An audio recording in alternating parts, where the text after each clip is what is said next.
अब ये कह रहे हैं हमसे swapping and grouping. Swapping and grouping ये नई टर्म लेकर आए। Let us consider simple expression having only two terms. इसमें एग्जांपल दिया है इन्होंने, Madhu is flying a drone from a terrace, the drone goes 6 metre up and then 4 metre down. So Madhu एक drone उड़ा रही है, पहले लोग पतंग उड़ाते थे, अब ड्रोन उड़ा रहे हैं। तो ड्रोन उड़ा रहे हैं अपने छत से, the drone goes 6 metre up, 6 metre ऊपर जा रहा है, और देन 4 मीटर डाउन, पहले 6 मीटर ऊपर गया फिर 4 मीटर नीचे आ गया। Right an expression to show how high the final position of the drone is from the terrace. So drone की पोजीशन जो होगी इज 6 माइनस 4। ये एक्सप्रेशन से हम इक्वल टू 2 लिखने की जरूरत नहीं है। एक्सप्रेशन तभी तक है जब तक उसमें इक्वालिटी नहीं आ रही। जैसे हम उसको इक्वल टू लिखेंगे तो वो इक्वेशन में कन्वर्ट हो जाएगी। एनीवेज, तो इसके लिए आप एक्सप्रेशन जो लिखोगे वो 6 minus 4 is a with an app is a correct expression for showing the final height of a drone which goes up by 6 metre and comes down by 4 metre. So इसको अगर solve कर लेंगे तो हमें ये मिल रहा है equal to 2 metre above the terrace and writing it as a sum of terms. तो 6 माइनस 4 का आप लिख सकते हो 6 प्लस दूसरी टर्म हो जाएगी माइनस 4। तो इसको टर्म्स की फॉर्म में लिखोगे तो 6 प्लस माइनस 4, तो उसकी दो टर्म्स क्या बन गई, एक बन गई 6, दूसरी बन गई माइनस 4। नाउ ये कह रहे हैं will the sum change if we swap the terms, क्योंकि इन दोनों के बीच में प्लस लगा हुआ है। तो ये कह रहे हैं कि आप जब कह रहे हैं कि एक और दो और तीन नंबर्स को ऐड कर रहे हैं, किसी भी ऑर्डर में ऐड करते हो तो कोई फर्क नहीं पड़ता, तो दो नंबर्स में भी कोई फर्क नहीं पड़ना चाहिए। तो हाँ, अगर इसमें आप माइनस फोर को ऐड कर रहे हो 6 में तो भी कोई फर्क ही नहीं पड़ेगा। 6 में ऐड कर रहे हो माइनस 4 को तो भी कोई फर्क नहीं पड़ेगा। माइनस 4 में ऐड कर रहे हो 6 को तो भी कोई फर्क नहीं पड़ेगा। ये हम इंटीजर्स पढ़ते हुए हम देख चुके हैं, है ना। हम इस इक्वेशन को अगर सिंप्लीफाई करेंगे इस केस वाले पार्ट को सिर्फ, है ना, लेफ्ट हैंड साइड को, तो हम इसको ब्रैकेट की तरह से ओपन कर लेंगे। 6 प्लस माइनस 4 मीन्स 6 माइनस 4, ये हो गया 2। और ये माइनस नीचे वाली एक्सप्रेशन में -4 प्लस 6 बन जाएगा, -4 प्लस 6 को हम चाहें तो ऐसे लिख सकते हैं, +6 -4 या फिर 6 -4 एक ही बात है। तो इससे भी 2 ही मिल रहा है। अगर ऐसे समझ, दोनों ही इक्वेशन में कोई फर्क नहीं पड़ रहा, because we are adding the terms, term 1 और टर्म 2 किसी भी ऑर्डर में ऐड करो। टर्म 1 को पहले रख लो, टर्म 2 को बाद में रख लो, टर्म 2 को पहले रख लो, टर्म 1 को बाद में रख लो, कोई फर्क नहीं पड़ रहा है। देखो, अगर तुम्हें अभी भी याद नहीं आ रहा तो हम ये कह रहे हैं कि 6 में अगर तुम ऐड कर रहे हो -4, तो अपने अपने कॉइन वाले सिंपल तरीके से याद रख लो उसको। 6 पॉजिटिव वाले आपके पास टोकन है, उसमें ऐड कर रहे हो आप नेगेटिव वाले 4 टोकन से, तो 3 4, उसकी वैल्यू क्या बन रही है ना, ये वाला, ये जो 6 पॉजिटिव टोकन्स और 4 नेगेटिव टोकन साथ में रखे हैं, ये इस एक्सप्रेशन को डिनोट कर रहा है अभी तक। अब हम इसी को सॉल्व कर लें अगर, तो पॉजिटिव और नेगेटिव +1 और -1 मिलकर 0 बन जाता है, तो ये 0 हो जाएगा, ये 0, ये 0 और ये 0। क्या बच गए, दो पॉजिटिव टोकन्स, इसकी वैल्यू क्या बन रही है, +2 या फिर 2। ठीक है, नेक्स्ट वाले उसमें देखो, नेक्स्ट वाले उसमें क्या होगा कि नेक्स्ट वाले में पहली टर्म क्या है, -4, तो उसके लिए नेगेटिव वाले टोकन्स पहले आ गए, और उसमें क्या ऐड कर रहे हो, +6, तो ये ग्रीन वाले टोकन्स बाद में आ गए,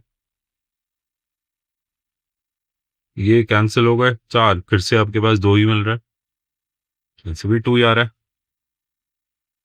ठीक है, तो इसमें कोई फर्क नहीं पड़ने वाला है। आप किसी भी ऑर्डर में उनको ऐड करोगे तो ऑर्डर चेंज नहीं होगा, तो उसका जो वैल्यू होगी वो चेंज नहीं होगी, ऑर्डर से फर्क नहीं पड़ता। सो इन्होंने आखिर में सिर्फ ये लिखा है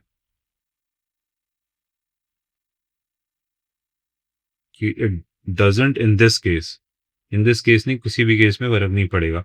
अगर आप उसको समझ के लिखोगे it doesn't in this case, तो वो फर्क नहीं पड़ता। नाउ स्वैपिंग एंड ग्रुपिंग में ही आगे बढ़ रहे हैं। We already know that swapping the terms does not change the sum when both the terms are positive numbers. ये कह रहे हैं कि अगर हम टर्म 1 और टर्म 2 दोनों ही पॉजिटिव टर्म्स हैं, दोनों को ऐड ऐसे कर दें, टर्म 1 प्लस टर्म 2, ये दोनों को ऐड ऐसे करते हैं, टर्म 2 प्लस टर्म 1, कोई फर्क नहीं पड़ता, हमें ये पता है जब ऐड कर रहे होते हैं पॉजिटिव नंबर्स को किसी भी ऑर्डर में ऐड कर लो। या पूछ रहे हैं will this also hold when there are terms having negative numbers as well, take some more expressions and check. तो इसके लिए अपनी एक्सप्रेशंस बना लो। अभी आगे ये पूछ भी रहे हैं can you explain why this is happening. हमने अभी टोकन मॉडल के हिसाब से देखा, ऐड करने में कोई फर्क नहीं पड़ रहा।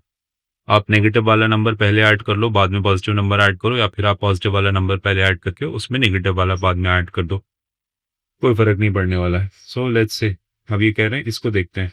ये जो इन्होंने बोला will this also hold when there are terms having negative numbers. तो एक ऐसी इक्वेशन ले लेते हैं जिसमें नेगेटिव नंबर्स होते हैं। चलो दोनों ही नेगेटिव लेते हैं, -6 -4, write this as a sum of its terms. तो पहली टर्म हो गई -6, sum of -4. Now I'm expressing this as sum of terms, और दोनों ही टर्म्स नेगेटिव हैं। तो अब मैं -6 -4 करूं या फिर इसको -4 प्लस -6 करूं, क्या कोई फर्क पड़ने वाला है? नहीं, कोई फर्क नहीं पड़ने वाला। -6 + 4 को भी ओपन करोगे तो ये -6 -4 हो जाएगा, विच इज इक्वल टू -10, और -4 अगले वाले ब्रैकेट को भी ब्रैकेट की तरह सोच के इसको ओपन करोगे तो ये ऐसे ही हो जाएगा, -10, फिर से -10 आएगा। -6 में आपको ऐड करना है -4, टोकन्स की मदद से याद कर लो अगर आपको याद नहीं आ रहा तो। आप टोकन्स की मदद से उसको याद कर लो। -6 टोकन्स हैं, 2 3 4 5 6, उसमें आप माइनस वाले ही 4 टोकन्स और ऐड कर रहे हो। 1 2 3 4, कितने टोकन्स हो गए? 6 और 4 10। कौन से टोकन्स है? नेगेटिव वाले, तो इसको आंसर आ रहा है -10। सेकंड वाली एक्सप्रेशन में क्या कर रहे हैं, इस वाले में जहां हमने -6 और -4 की पोजीशन चेंज कर दी। अब नेगेटिव वाले रेड वाले टोकन 4 पहले ले लिया, 6 बाद में ले लिए, अगेन ऐड करोगे तो 10 टोकन ही आएंगे रेड वाले, सिर्फ कोई फर्क नहीं पड़ने वाला। सो यही उन्होंने हमसे पूछा था कि can you explain this using the token model,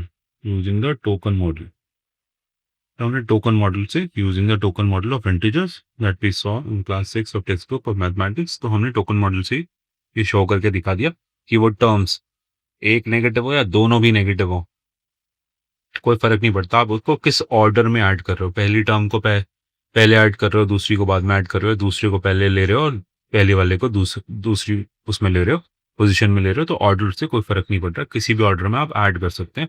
terms positive हो या टर्म्स नेगेटिव हो, उससे कोई फर्क नहीं पड़ेगा।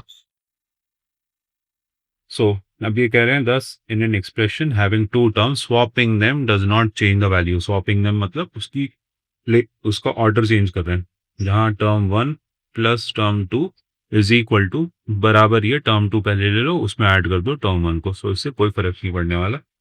तो आप अपने टर्म्स को स्वैप कर सकते हैं, इस पर कोई फर्क नहीं पड़ेगा। Term 1 plus term 2 is equal to term 2 plus term 1, यही समझ रहे हैं मैथ्स ईयर से। आगे देखो उन्होंने बोला now consider N expression having 3 terms. उसमें 3 टर्म्स हैं, क्या 3 टर्म्स को स्वैप करने में फर्क पड़ेगा? नहीं, नहीं पड़ेगा, कोई फर्क नहीं पड़ने वाला। As long as you convert it into terms, terms एक दूसरे से ऐड हो रही होती हैं, ऐड किसी भी ऑर्डर में ऐड कर दो नंबर्स को, भले ही वो पॉजिटिव नंबर्स हो या नेगेटिव नंबर्स हो, तो कोई फर्क नहीं पड़ेगा। तो इन्होंने एक इक्वेशन थी इससे पहले, आई थिंक ये इक्वेशन एक्सप्रेशन थी -7 + 10 -11, जिसको सम ऑफ इट्स टर्म्स या टर्म्स में ब्रेक करा तो ये टर्म्स हमें नजर आ गई। पहली टर्म क्या थी? -7, दूसरी टर्म क्या थी? 10, तीसरी टर्म क्या थी? -11। सो नाउ अब अगर आप इसको ऐड करो डिफरेंट ऑर्डर्स में, है ना, पहले दोनों वाले टर्म्स को ऐड कर लो, -7 को 10 से ऐड कर लो, क्या आंसर आएगा? -7 + 10 3 तो आएगा, है ना, प्लस अगली वाली टर्म क्या है? -11, इस 3 को ऐड करोगे -11 में, क्या आंसर आएगा? -8, -8 आंसर आएगा। इस बार हमने पहली 2 टर्म्स को ऐड करा पहले, फिर तीसरी टर्म को ऐड किया, है ना। 3 में -11 ऐड कर रहे हो, 3 पॉजिटिव डॉट्स में 11 नेगेटिव डॉट्स, 3 ग्रीन डॉट्स के साथ 11 नेगेटिव डॉट्स को रख रहे हो, तो 3 नेगेटिव डॉट और 3 पॉजिटिव डॉट कैंसिल हो जाएंगे, 8 नेगेटिव डॉट्स बच जाएंगे, -8 आ जाएगा। ठीक है, नेक्स्ट वाले देखो तरीके में इन्होंने क्या किया है कि सेकंड और थर्ड टर्म को पहले ऐड करने को बोला है और उसके बाद कह रहे हैं कि फर्स्ट वाली टर्म को ऐड करो। तो उसको अगर सॉल्व करेंगे, फर्स्ट वाली टर्म -7 ऐसी रह जाएगी, है ना, और प्लस होके हमें टर्म 2 और टर्म 3 को सॉल्व कर लो। 10 प्लस -11, 10 प्लस -11, 10 में जब -11 को ऐड करोगे तो क्या आंसर आएगा? -1। तो अब की बार -7 प्लस -1 इस तरह से हो जाएगा ये। -7 प्लस 1, -7 में -1 ऐड कर रहे हो तो उसका क्या आंसर आएगा? -8। रेड वाले 7 डॉट्स में रेड वाला 1 डॉट ऐड कर रहे हो, क्या आंसर आएगा? रेड वाले 8 डॉट्स, रेड वाले 8 टोकन्स, है ना। तो वही वाली बात है, इसमें भी हमें -8 आ रहा है, ये भी हमारा सेकंड तरह से जो हमने करा उसमें भी हमारा आंसर क्या आ रहा है? -8। और इससे पहले जब किया था फर्स्ट वाले वे में, उसमें भी हमारा आंसर आ रहा था -8। तो आप पहले वाले मेथड से करो या सेकंड वाले मेथड से करो, कोई फर्क नहीं पड़ता। So regrouping them, swapping them does not change the value of the expression. तो मेरे इन्होंने जब भी दिया the sums are the same in both cases, तो दोनों ही केसेस में sum of terms is the same। आप किसी भी टर्म्स को लेकर पहले ऐड कर सकते हो। ओके, अभी हम स्वैपिंग एंड ग्रुपिंग की पढ़ रहे हैं आगे। कह रहे हैं we know that while adding positive numbers, grouping them in any of the above two ways give the same sum, है ना। अगर हम पॉजिटिव नंबर्स ले रहे हैं a plus b plus c, तो उसको हम a प्लस b करके भी c ले सकते हैं, या फिर हम a को ले लें और b प्लस c कर दें। ये कह रहे हैं कि हम किसी भी तरह से उनको ग्रुप कर सकते हैं। In any of the two ways gives the same sum. आगे कह रहे हैं will this also hold when there are terms having negative numbers as well, take some more expressions and check. और आगे कह रहे हैं can you explain why this is happening using the token model of integers that we saw in class 6। देखो, इससे just पहले अभी हमने ये जो टर्म्स देखी थी, इसमें नेगेटिव और पॉजिटिव टर्म्स दोनों थी, है ना। नेगेटिव और पॉजिटिव वालों का भी हम की ग्रुपिंग अगर हम डिफरेंटली कर रहे हैं तब भी हमें सेम सम मिल रहा है। पॉजिटिव वालों की ग्रुपिंग करके हमने देख लिया था, अब यह करें कि नेगेटिव वाले नंबर्स की, नेगेटिव वाले टर्म्स की ग्रुपिंग करके देखो और उसको एक्सप्लेन करो using token model of integers, जो हमने पढ़ा था टोकन वाला मॉडल, जिसमें एक पॉजिटिव टोकन और एक नेगेटिव टोकन मिलके 0 टोकन बना लेते हैं। तो ऐसा करते हैं, देखो अब हम नंबर्स ले लेते हैं अपने लिए कुछ। ओके, -3, -4, -5, ये हमारी अरिथमेटिक एक्सप्रेशन है। हमें टर्म्स में हम पढ़ जरूर रहे हैं, लेकिन इवेंचुअली हमें विदाउट टर्म्स उस अरिथमेटिक इक्वेशन को सॉल्व करना आना चाहिए। हम डायरेक्टली इसको -3, -4, -5 को ऐसे ही सॉल्व कर सकते हैं। तीनों नंबर्स को ऐड करके नेगेटिव लगा दो उसके आगे, है ना। -12 इसका आंसर होगा एनीवेज। तो इसमें देखो ये कह रहे हैं कि इसको आप इसकी टर्म्स में अगर डिवाइड करेंगे तो बन जाएगा पहली टर्म -3, दूसरी टर्म बन जाएगी -4 और तीसरी टर्म बन जाएगी -5। अब ये कह रहे हैं इसको दो तरह से ऐड करो। पहले वाले में ग्रुप करो -3 प्लस -4 को, इन दोनों को पहले सॉल्व करो, इन दोनों को पहले सॉल्व करो। लेट्स से कि इन दोनों को पहले सॉल्व करो, एक और टर्म बन जाएगी। अब फिर उसमें -5 करो, ऐड करो। और दूसरी तरह से ये कह रहे हैं, उसको मैं नीचे लिख रहा हूँ कि -3 को अलग रखो और उसको ऐड करो -4 प्लस -5 से, है ना, ये ताकि तुम्हारी एक और टर्म बन जाए। सबकी बात करें इस तरह से करो। तो चलो इस वाले को देखते हैं। जब हमने फर्स्ट टू टर्म्स को ग्रुप किया था, तो इसके लिए मैं इसी के नीचे लिख रहा हूँ ये वाले टर्म को, है ना। मैंने पहली दो टर्म्स को ग्रुप किया, -3 और -4 मिलके क्या बनता है? -3 प्लस -4 करोगे तो क्या बनेगा? -7। -7 पहली टर्म आ गई, दूसरी टर्म आ गई -5, ये न्यू वाली टर्म्स आ गई।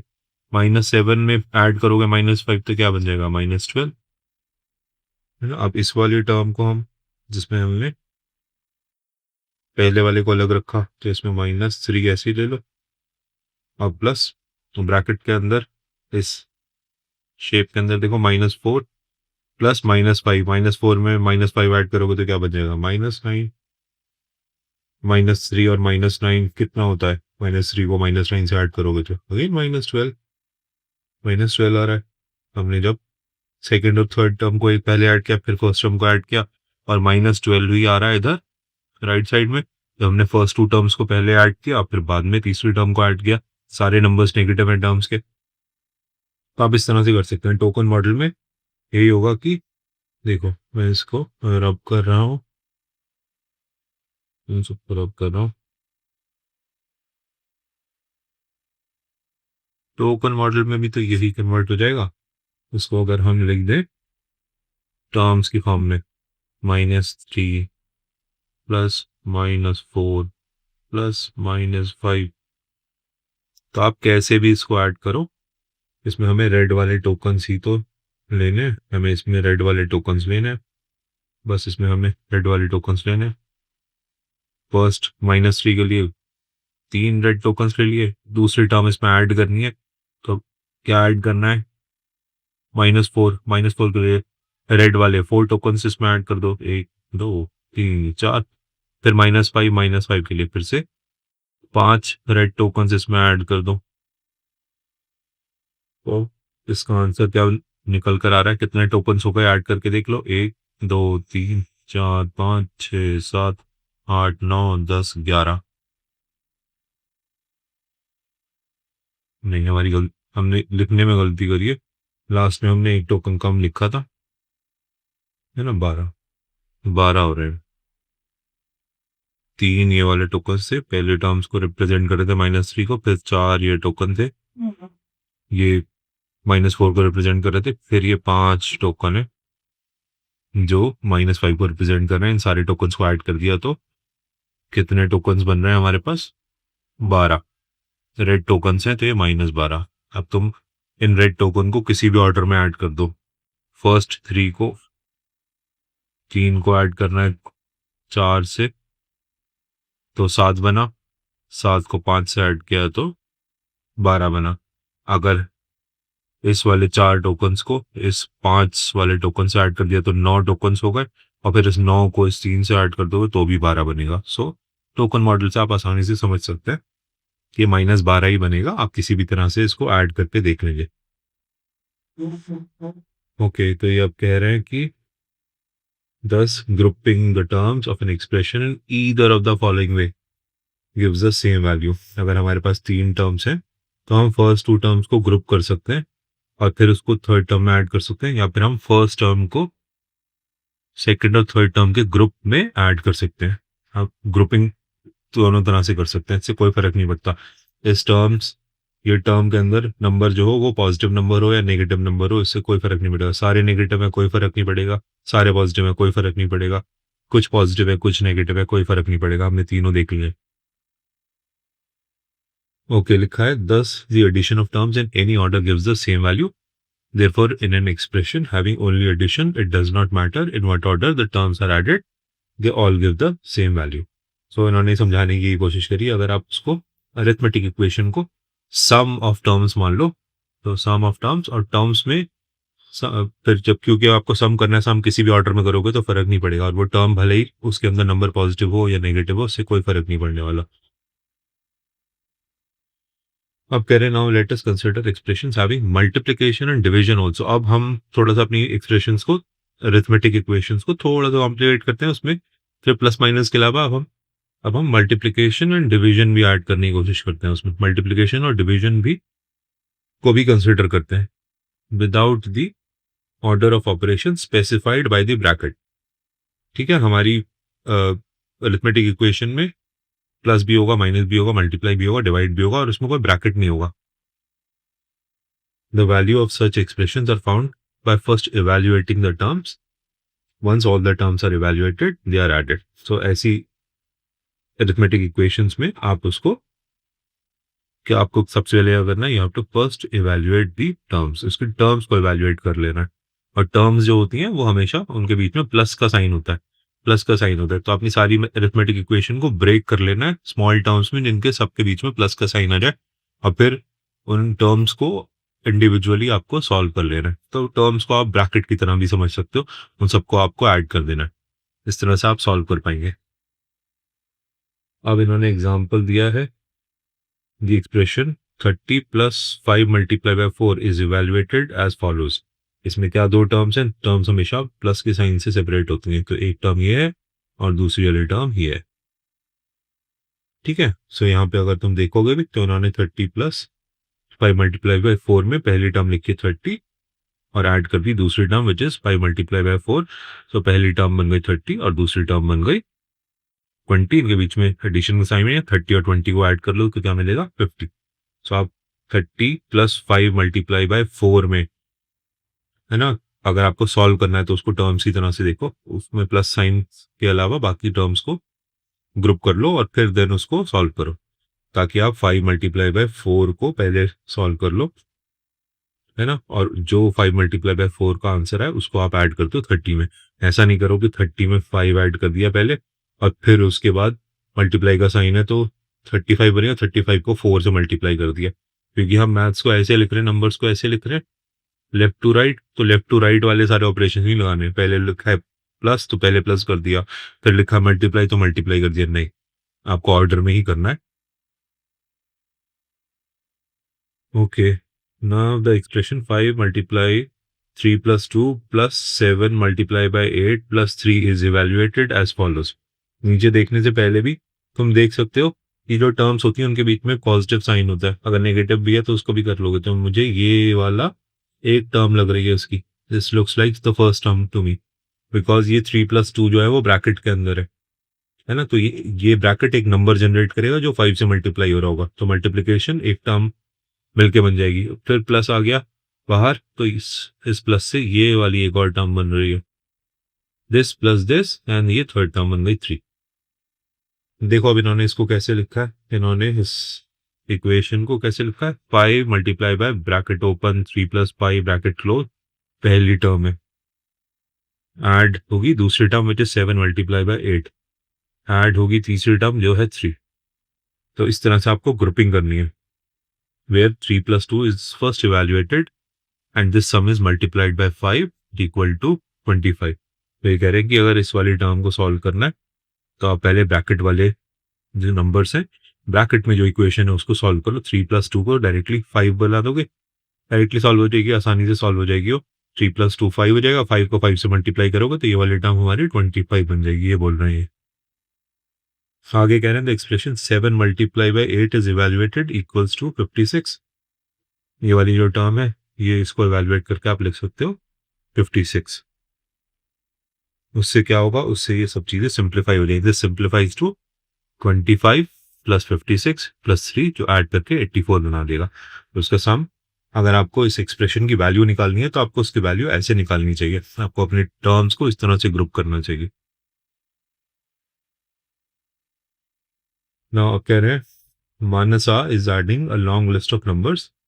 मनसाएं जो ऐड कर रही हैं बहुत सारे नंबर्स को, it took her 5 minutes to add them all and she got the answer 11,749. Then she realized she had forgotten to include the fourth number 9055. Does she have to start all over again? Okay, कह रहे हैं कि उन्होंने ये 5 number add करने थे, पहला number ये था, दूसरा नंबर ये था, तीसरा नंबर ये था, चौथा नंबर ये था और पांचवा नंबर ये था। ऐसे लिख के 5 नंबर्स को ऐड करोगे तो ठीक एकदम से ऐड हो जाएंगे। ऑल्दो ये नंबर्स ना थोड़े हिले हुए हैं, इनके unit digits, 10 digits, 100 digits, 1000 place के डिजिट्स वो हमेशा एक दूसरे से अलाइन होने चाहिए। बट अगर आपने 5 नंबर से ऐसे लिख लिए तो एक नंबर मिस करना बड़ा मुश्किल है। एनीवेज, तो उन्होंने इसको कैलकुलेट करना था, उन्होंने 5 मिनट गवा दिया, और लेकिन उन्होंने इस वाले नंबर को इसमें ऐड नहीं किया, 4 वाले नंबर को ऐड नहीं किया, 4th वाले नंबर को उन्होंने ऐड नहीं किया। उन्होंने बाकी के 4 नंबर्स को ऐड कर दिया, पहले नंबर वाले को, दूसरे को, तीसरे को और पांचवे को ऐड कर दिया। 9055 को उन्होंने ऐड नहीं किया। तो अब ये पूछ रहे हैं does she have to start all over again, क्या उनको दोबारा से अब स्टार्ट करना चाहिए? कि पांचों नंबर को नए सिरे से ऐड करें, नहीं, उनको नहीं करना चाहिए स्टार्ट, बिकॉज वो चार नंबर्स को ऑलरेडी ऐड कर चुकी है ना। अगर आप चार नंबर, ये थोड़े डिफिकल्ट नंबर्स हैं, हम सिंपल नंबर्स लिखते हैं। देखो, आई एम सेइंग कि 2+4+6+8+10 ये ऐड करने के लिए बोले हैं आपसे, है ना। और आपने पांच नंबर्स में से पहला, दूसरा, तीसरा और पांचवा नंबर ऐड कर दिया, चौथा ऐड करना भूल गए। तो देखो आपने क्या किया कि आपने 2 से 4 को ऐड किया, 6 बन गया, 6 और 6 12 हो गया, 12 और 10 22, आपने 22 कैलकुलेट कर दिया। बट आपने 8 कैलकुलेट नहीं किया, 8 ऐड नहीं किया। अब आप चार जो नंबर्स का सम था उसमें डायरेक्टली ऐड कर दो 8, आपको 30 मिल जाएगा। अब फिर से दोबारा से कैलकुलेट करने लगोगे, देखो 2+4 6, 6 और 6 12, 12 और 8 12 और 8 20, 20 और 10 30, आपको 30 मिलता। तो आपको दोबारा नए सिरे से ऐड करने की जरूरत नहीं थी, क्योंकि आप ऐड कर रहे हो एक नंबर अगर ऐड करना भूल गए तो एक नंबर को बाद में ऐड कर लो, तो आप बाद में ऐड कर सकते हो। सो उन्होंने बोला, in mathematics we use the phrase cumulative property of addition instead of saying swapping terms does not change the sum। तो इसको कॉम्यूटेटिव प्रॉपर्टी, क्यूमुलेटिव प्रॉपर्टी है, कॉम्यूटेटिव प्रॉपर्टी बोलते हैं, जिसमें आप 1+2 करें या फिर 2+1 करें, इसको कॉम्यूटेटिव प्रॉपर्टी बोलते हैं, इसको कॉम्यूटेटिव प्रॉपर्टी बोलते हैं, rather than saying swapping terms. हमने स्वैप नहीं करा नंबर्स को, एक को दो की जगह पे और दो को एक की जगह पे स्वैप करने की बजाय आप उसको मैथमेटिकल, उसका टर्म होता है कि उसको बोल दो commutative property, and this commutative property applies for addition. जब भी आप नंबर्स को ऐड कर रहे होते हैं तो उसमें फर्क नहीं पड़ता कि आप किस ऑर्डर में ऐड कर रहे हैं, पहले नंबर में दूसरा नंबर ऐड कर रहे हैं या दूसरे नंबर में पहला नंबर ऐड कर रहे हैं। सो एडिशन के लिए कॉम्यूटेटिव प्रॉपर्टी एप्लीकेबल होती है। सो कॉम्यूटेटिव प्रॉपर्टी कहते हैं rather than saying swapping terms. Similarly, grouping does not change the sum is called the associative property of addition। Associative property of addition, अगर आप 1+2+3 कैलकुलेट कर रहे हैं तो आप फर्स्ट और सेकंड वाले को एसोसिएट कर सकते हैं, ऐड कर सकते हैं, और फिर तीसरे में ऐड कर सकते हैं, या फिर आप 1 को 2 और 3 के एसोसिएशन से, इनके सम से भी ऐड कर सकते हैं, तो इससे कोई फर्क नहीं पड़ता। सो ग्रुपिंग को एसोसिएटिव प्रॉपर्टी कहते हैं, ग्रुपिंग को एसोसिएटिव प्रॉपर्टी कहते हैं। एसोसिएटिव प्रॉपर्टी एडिशन के लिए एप्लीकेबल होती है ना। एसोसिएटिव प्रॉपर्टी एडिशन के लिए एप्लीकेबल होती है। अब पहली दो टर्म्स को ये पहले ऐड कर लो, फिर तीसरी वाली टर्म से ऐड कर लो, या पहली टर्म को दूसरी और तीसरी टर्म के सम से ऐड कर लो, मतलब पहली, दूसरी, तीसरी टर्म में दूसरी और तीसरी को पहले ऐड कर लो और फिर पहली टर्म से ऐड कर दो, तो कोई फर्क नहीं पड़ता। ये कॉम्यूटेटिव प्रॉपर्टी और ये एसोसिएटिव प्रॉपर्टी, यहाँ पे क्योंकि हम अरिथमेटिक एक्सप्रेशंस पढ़ रहे हैं, उसमें टर्म्स पढ़ाई हैं, टर्म्स का एडिशन करना होता है, तो यहाँ एडिशन पे अप्लाई हो रही है कॉम्यूटेटिव प्रॉपर्टी और एसोसिएटिव प्रॉपर्टी। क्या ये प्रॉपर्टीज मल्टीप्लिकेशन पे भी अप्लाई हो सकती हैं? हाँ, मल्टीप्लिकेशन पे भी अप्लाई होती हैं। कैसे अप्लाई होती है मल्टीप्लिकेशन पे कॉम्यूटेटिव प्रॉपर्टी? कॉम्यूटेटिव प्रॉपर्टी कि आप 1 मल्टीप्लाई बाय 2 करो या 2 मल्टीप्लाई बाय 1 करो, क्या आंसर आएगा? 2। एसोसिएटिव प्रॉपर्टी कैसे अप्लाई होती है? एसोसिएटिव प्रॉपर्टी, आपको दिया है 1 मल्टीप्लाई बाय 2 मल्टीप्लाई बाय 3, तो आप इसको या तो 1 मल्टीप्लाई बाय 2 पहले मल्टीप्लाई कर लो और उसको 3 से मल्टीप्लाई कर दो, तो 1 को 2 से मल्टीप्लाई करोगे तो क्या बनेगा? 2, उसको मल्टीप्लाई करोगे 3 से तो क्या आएगा? 6। या फिर इसको 1 को मल्टीप्लाई कर लो, 2 और 3 को पहले मल्टीप्लाई कर लो और उसको 1 से मल्टीप्लाई कर दो, है ना। ये वाले ग्रुपिंग अलग थी इस ग्रुपिंग से, बट ये सेम आंसर देंगे, तो ये बन जाएगा 1 मल्टीप्लाई बाय 6, है ना। 1 बाहर है और 2 इंटू 3 मल्टीप्लाई किया तो 6 मिल गया, तो इससे 1 इंटू 6 क्या आ रहा है? 6। पहले भी 6 आ रहा था, दोबारा भी 6 आ रहा है।